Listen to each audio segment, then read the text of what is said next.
Hey, let's go to everybody, man. How you guys doing, man? We are back with another one, man. Elden Ring Nightreign.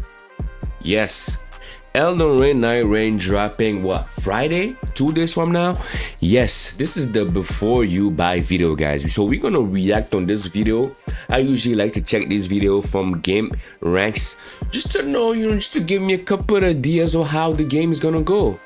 It's not always guaranteed, but I always like to check it out, man. Hopefully you guys enjoy this right here. Welcome back to another episode of Before You Buy, the show where we give you some. Hey, leave me a comment down below, man. Are you guys gonna buy Nightreign? If yes, catch me up on Twitch, guys. It's right here. Yes, sir, LEBROKETUBER. Catch me up on Twitch, man. We're gonna be playing some games. We're gonna be doing some reactions together. Holla at your boy, man. All right, let's go. Straight up gameplay and our first impressions of the latest games releasing. Hey folks, it's Phelps. Today we're talking Elden Ring Nightreign. After Shadow of the Erd Tree, the guys at From swore up and down they had no plans for a sequel or any more DLC, and I believed them because that's usually the way these games go. They get a usually excellent add-on, and that's for me. I cannot wait to put my hand on this game because I'm really getting familiar with these type of games right here, From software games, I didn't know nothing about this game my first time playing Elden Ring. So now that I'm getting familiar with it, I can't wait to get back to it. That's it. Finito. They move on to something else. So when they announced Nightreign, nobody saw it coming, and nobody could have anticipated what a weird experimental game it would actually be. I think it's important to emphasize what exactly Nightreign is, because I'm still seeing people being like, should I finish the DLC before jumping into Nightreign? And I don't think they quite understand what's going on here. I've learned recently that you don't have to finish the DLC to jump in this game. It's completely a different game, man. And I don't blame them, because it did take me a little while to wrap my head around it myself. So what it actually is, it's a 3-player cooperative spin-off where you play as one of 8 predetermined classes. You drop into a map that has a limited amount of time to explore, grab loot, kill enemies, slay bosses, and acquire. This kind of gives you Fortnite resources vibe right and here. Upgrades in order to get strong enough to take. Feels like you gotta be fast, and I kind of like it, man. I like fast-paced game like this. A powerful end boss that appears on day 3. All the while, you have to deal consistently with a closing circle, kind of like Fortnite. Yeah, that's like Fortnite right here. This closing circle right here, you can see it. It's like closing on you guys, so you kind of wanna finish the mission kind of quickly. Or a battle royale. The Nightreign does constant damage if you're outside of the circle. Each run is split into 3 parts, or days. You have 2 days to explore the map. The last day is simply the final boss fight. How each day works is that you get about 20 minutes to run around and explore, but when the circle finally closes, you encounter a boss that you have to take down as a team, and then day 2 kicks off, whole thing starts over. Each location resets,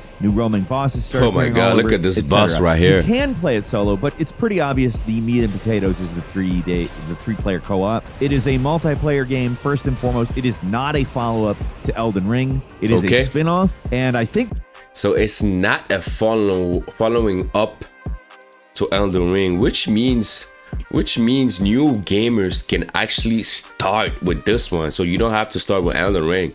It's completely different, even though it's named Elden Ring Nightreign.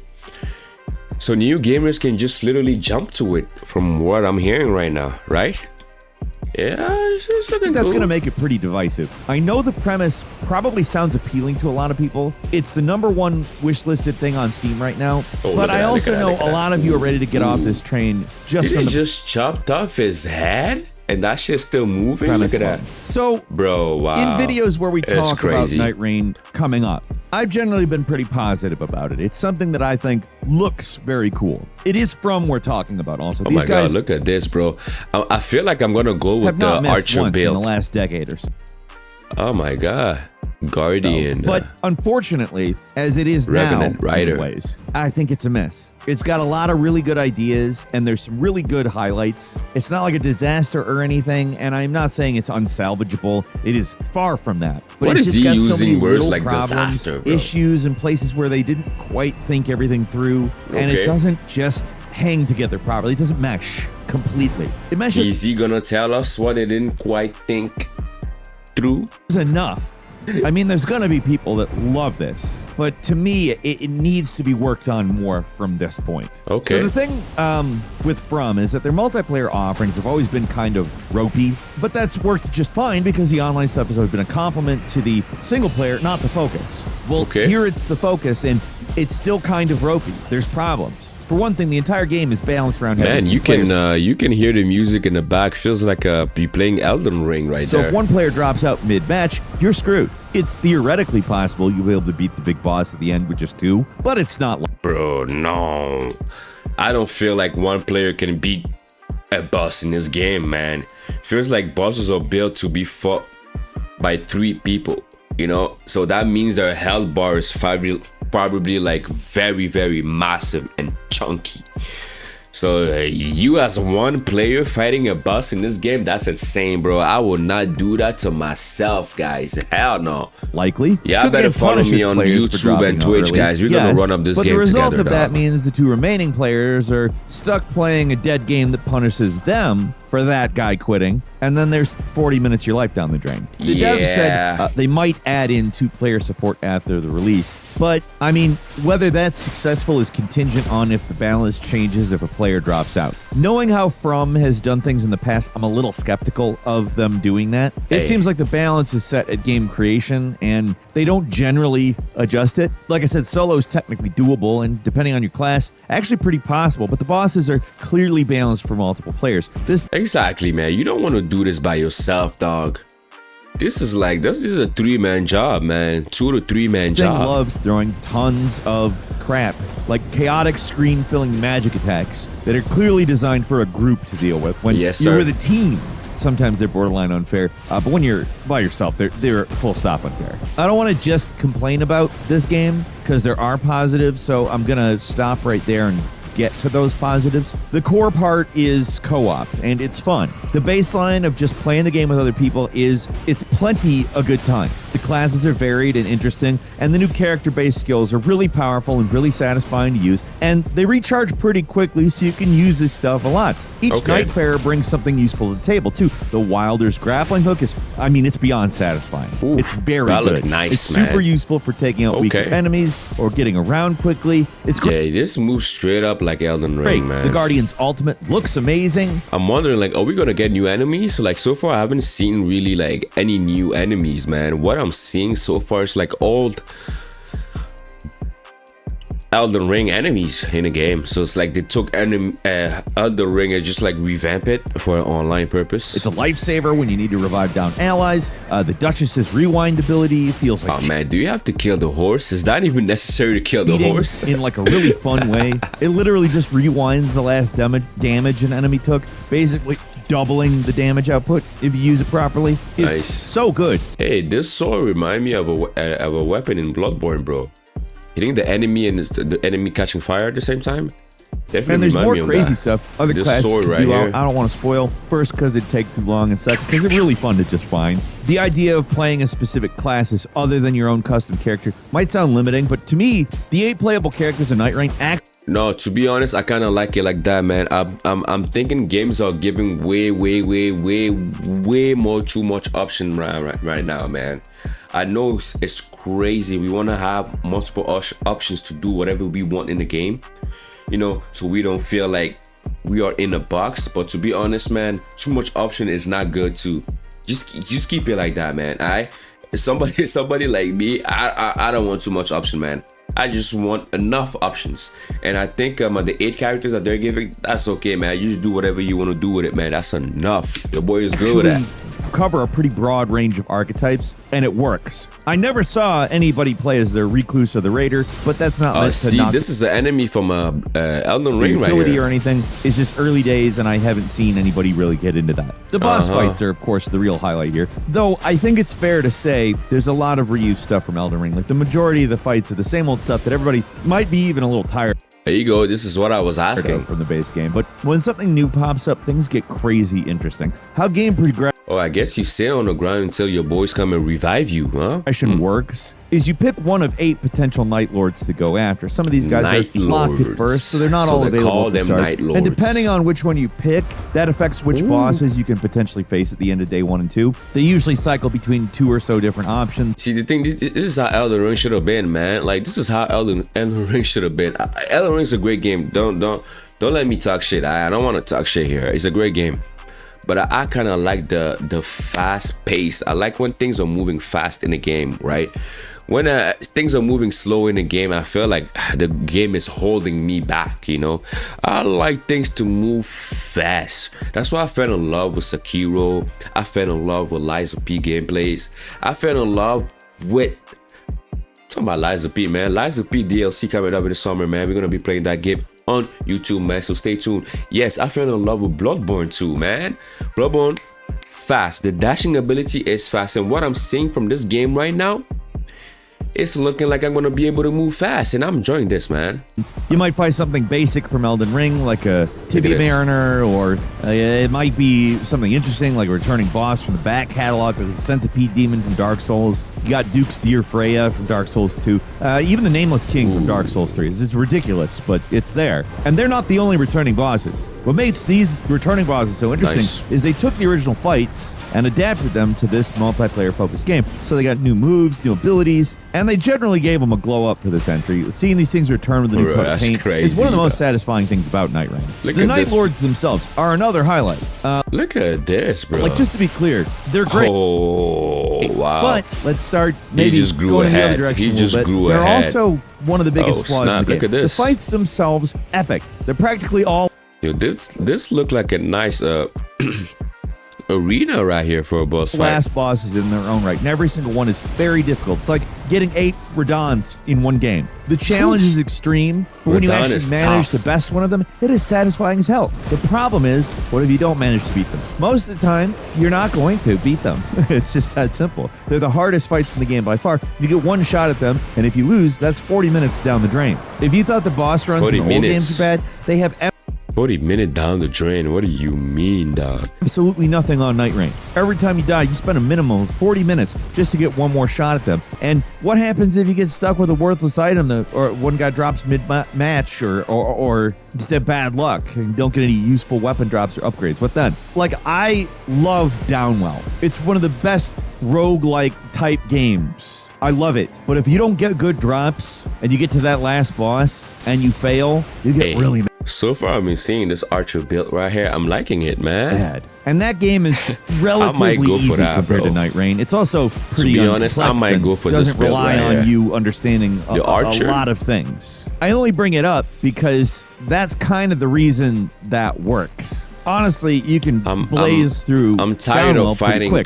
I'm tired of fighting close range, guys. I'm really tired of fighting close range. Every time I'm fighting close range, I'm getting my ass kicked, man. I think this time I'm gonna go for a archer build, man. I'm gonna stay from a 4 and cause damage. How about that? Non-complex game where you just go down. Here you're dealing with other people. You're dealing with a gradually dwindling play area. You're dealing with different systems. You're dealing with balance. Things can change fairly drastically between days. I mean, and I'm really only scratching the surface here. It's a much more complex game with a similar potential problem. In a simpler game, it's not so much a problem. In a game that's frankly fairly involved and does take a lot more time to beat. I mean, 40 minutes is not a long time for a game by any means, but it's not a multiplayer match either. But I will say, at least you're always making some kind of progress. When you do lose a game, does the map even change? It's looking like it's showing the same so map. Much. You still get something for your trouble. Yeah, it's looking like it's the same map. At the end of the run, you get relics and a currency called Merc that can be used at the shop and the round table to unlock persistent rewards like emotes.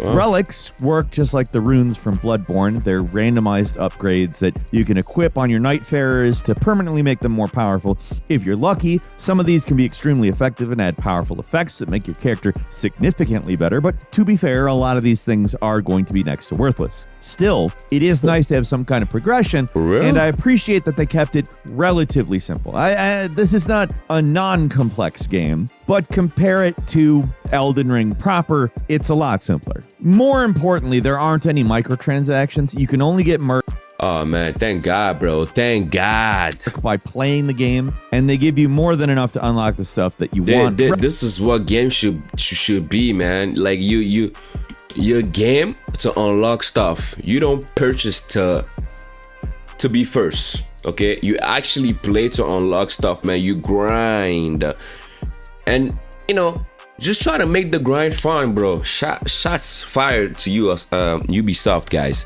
Y'all need to step up your game, man. All right, y'all need to step up your game. 2K, stop making people pay, man. Let us just play the game. Let us just play the game, man, and we're gonna get better at it relatively quickly. It's only the alternate costumes that are really expensive, and they're not expensive with money, they're expensive with merc. So you got to play the game more. There is another element of persistence in the game, the Nightfarer memories, which can be accessed from a journal in the Round Table Hold. I don't really consider this a positive or a negative. They're just kind of there. You can complete little objectives that progresses any of the character's story, which at least unlocks some useful class relics for each guy. But otherwise, it's pretty basic. It doesn't stand out. The story elements here feel even more secondary than they do with Elden Ring proper. They barely even matter, and any lore introduced feels kind of tacked on. Like they know that Souls games need lore, so here's lore. Why? It doesn't. It just for this, it doesn't matter. Wow, he's not saying. He's not really saying any good things about the game, guys. From what I'm hearing, bro, this man is complaining a lot. He's complaining a lot, guys. Really don't care. Circling back around to the Night Lords, so these guys are undoubtedly the highlights of the game. They're big, this feels they're bombastic, like Elden Ring, man. They're suitably impressive, but they're also the biggest ball aches you are ever going to have. And they are pushing the limits of what should be considered an acceptable challenge in one of these games. At least in Elden Ring, every boss was designed to be fought one-on-one, so there's some built-in fairness of some kind, even when they got absurdly difficult. These guys, no. Nothing is holding them back, and because of that, some of these fights are just absolutely brutal. And sometimes just not fun. You have to be prepared for these things or they will wipe the floor with you. Period, exclamation mark, other punctuation. It's just, you're not casually playing Nightreign and winning, ever. There's so little margin for error, and one weak link on a team can kill an entire run. I think this See, I'm gonna be the weak link on a team, guys. I'm gonna let y'all know right there. I'm gonna be the weak link on a team, okay? Yes, y'all seen me play hard games and we beat those hard games, but I don't know. I seem to not be able to get the Elden Ring pace, you know? But I'm not the type of guy who will give up. We're just gonna keep going. This is my biggest problem with the game. It's just a lot of running around and minor. Elden Ring is a lot of running around, bro. Minor exclusions or mistakes doom you. Okay, so let me explain exactly what I mean. Not gonna lie, for the type of player that I am, I prefer Bloodborne. From what I've seen from Bloodborne, from what I've experienced, from what I play, and we just beat Bloodborne recently, guys.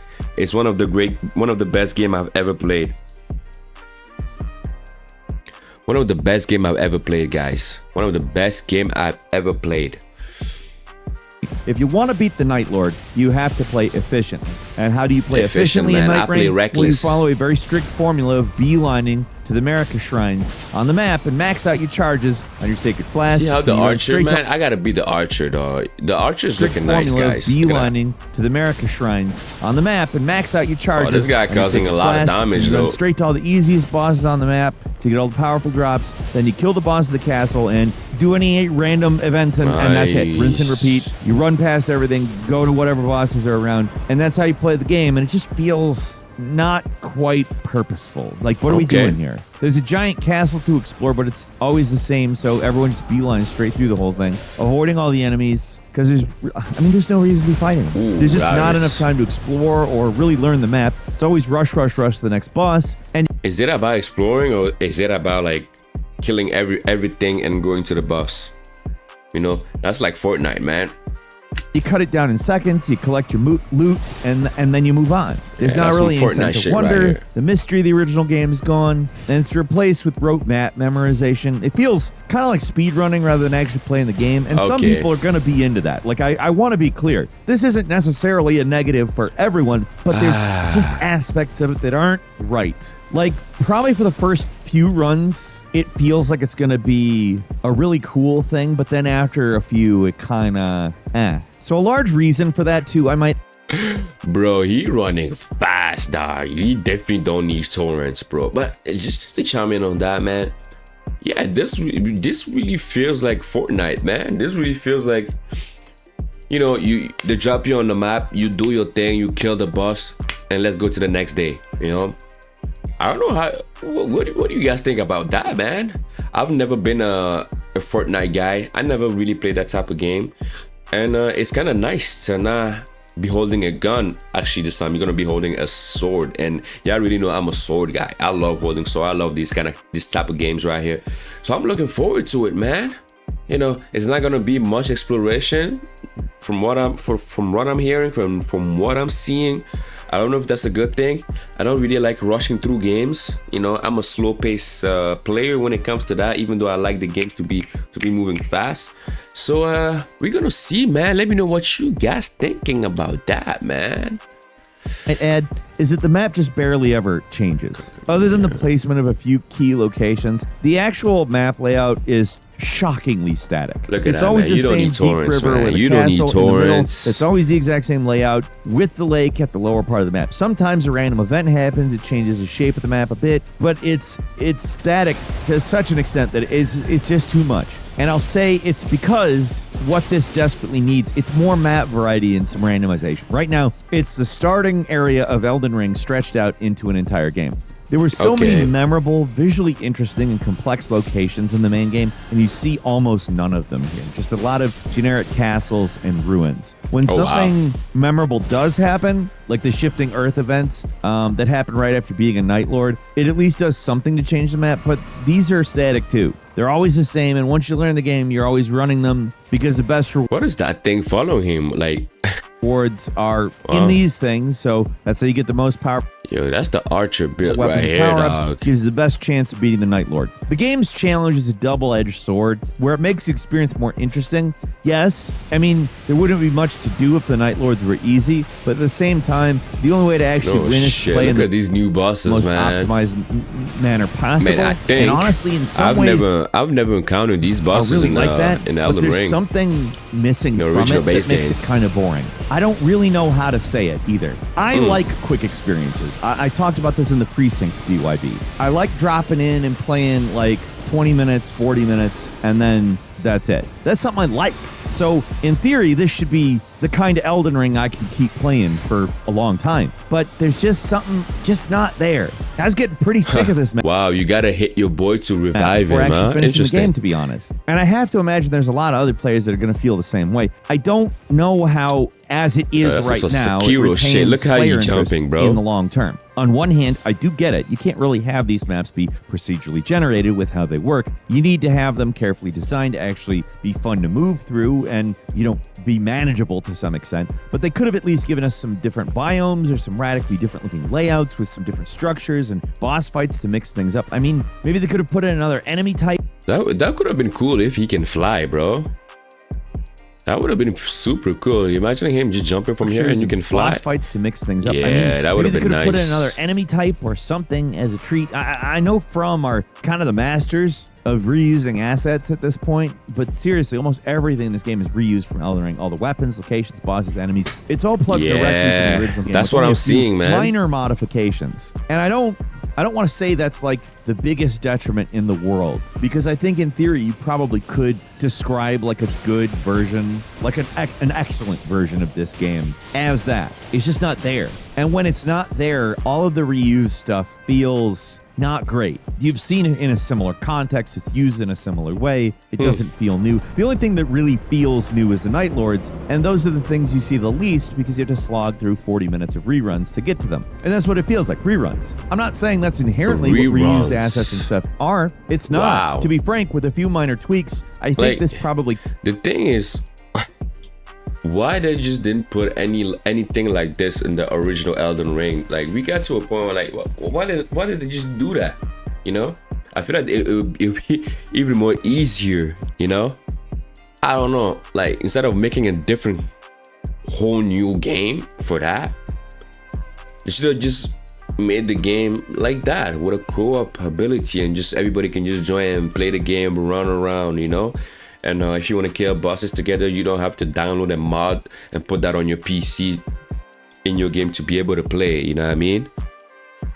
So yeah, man, like I feel like there's something that should have just put it in the base game.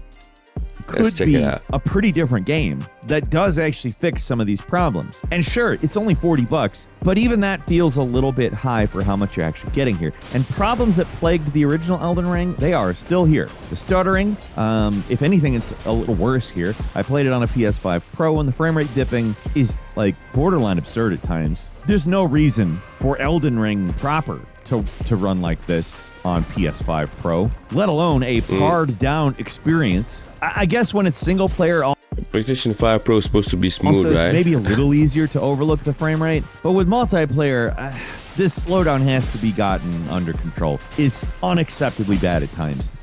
So I guess to wrap up, I went into Nightreign really wanting to like it. I love the idea of a multiplayer co-op focused Souls-like, and I can't say that I dislike it or even that I don't like it, but it just doesn't come together properly. It's both too slow and too fast at the same time. It's too complex for new players. It expects you to be an Elden Ring expert from minute one with a very rudimentary tutorial that only explains like the most basic stuff from the game, and too basic for a multiplayer game you're supposed to play over and over again. It is a fun game for the initial few hours, especially if you got two other friends to play with, because trying to play this thing with randoms can be real. Well, it's a nightmare. It can get stale super quick. I do think the game represents a very good idea, and if you go into it with the right mindset and a solid group of friends, you're gonna have a good time. But you gotta know what it is, and you gotta want that thing. And to be frank, it could be a lot more with a little more. You know what I mean? I might be being a little harsh here. No, I actually don't know what that means. Nightreign is it's just a bit of a misfire.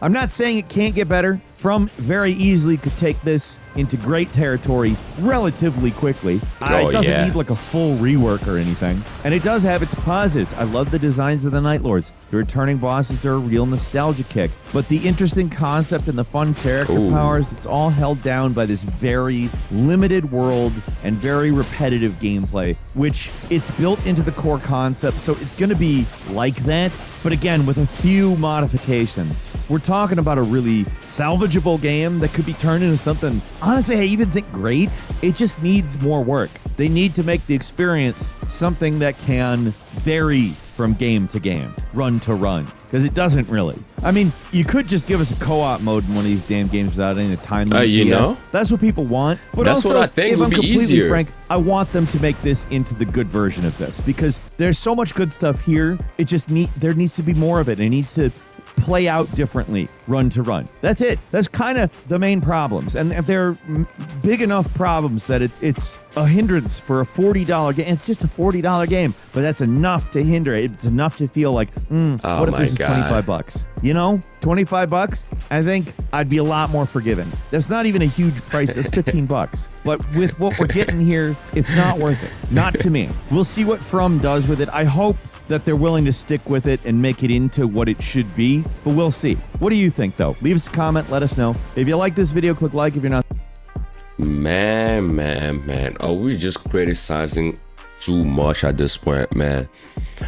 I don't know. He's saying the game is $40. I live in Canada, and over here the game is $53. $53? Let me check. Is it $53? In my country, this is it, man. You got the deluxe version at $73.49, and you got the original one at $53.49. You know, over here in Canada, it's a little bit more expensive, so it's not just $40. So the 53, right?